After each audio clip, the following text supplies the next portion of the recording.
Okay, thanks guys. I think for this one, we'll start with your good self.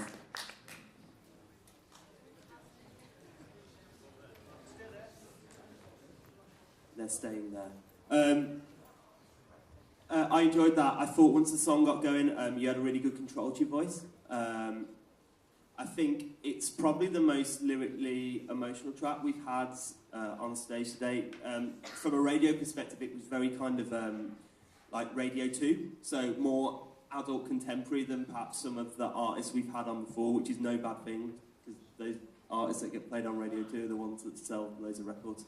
But I think going forward for you, the only note I'd have really is that it sounded like, lyrically, it sounded like a song written by someone much older than yourself, like kind of like an older perspective. So it might be nice to hear in your other tracks kind of what other stories you have to tell, and kind of and being true to yourself in what you're writing.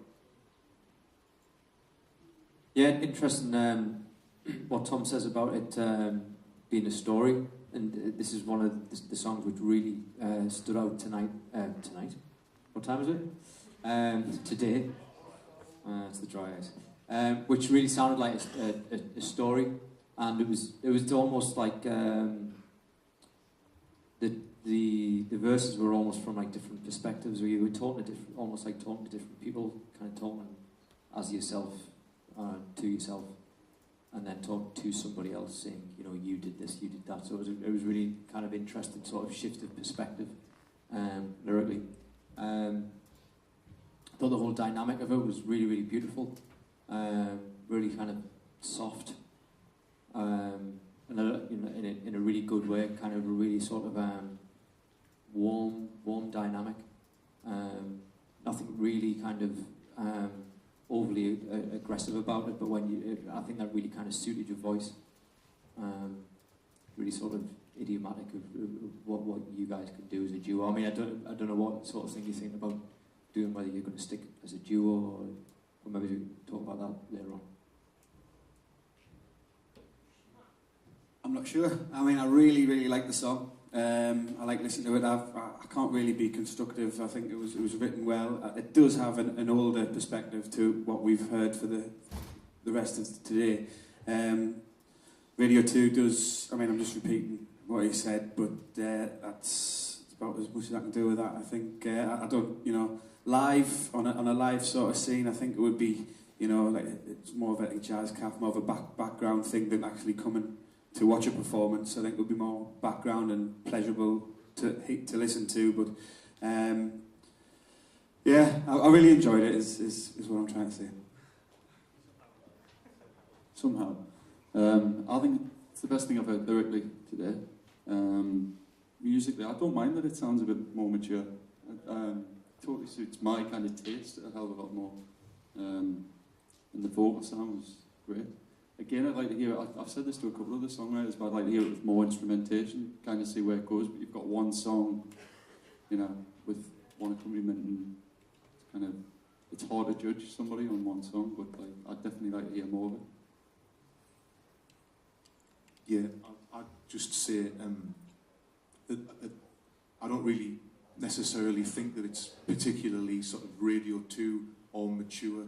I would say that, you know, with a couple of sort of subtle changes, it would be almost something like what Cat Power or Lana Del Rey would do, you know, quite indie actually for a sort of singer-songwriter sound. And I think it's probably the most suited out of these sort of acoustic duo setups that we've had today. It's probably the song that's almost sort of like, not necessarily suited that, but not missed, not having other things as much as perhaps those other songs have done. I think you've got a really great voice, and I think that there's some idiosyncrasies in this songwriting, the way that maybe the lines don't rhyme, some of the words don't sort of automatically sort of, you know, the lines don't finish themselves. I think that it's quite interesting, it keeps your interest, and yeah, I mean, I've really enjoyed that, really enjoyed it.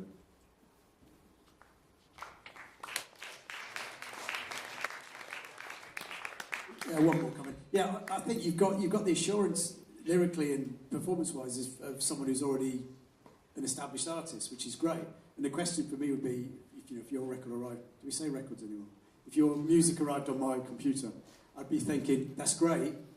And then it then comes into play all the stuff I have to think about having a label is all the other stuff. What's the story and the image and stuff? But that's another conversation. I think as an artist, you've got it in the songs, and then if your rest of your repertoire is like that, you've got a platform then to do all the other stuff.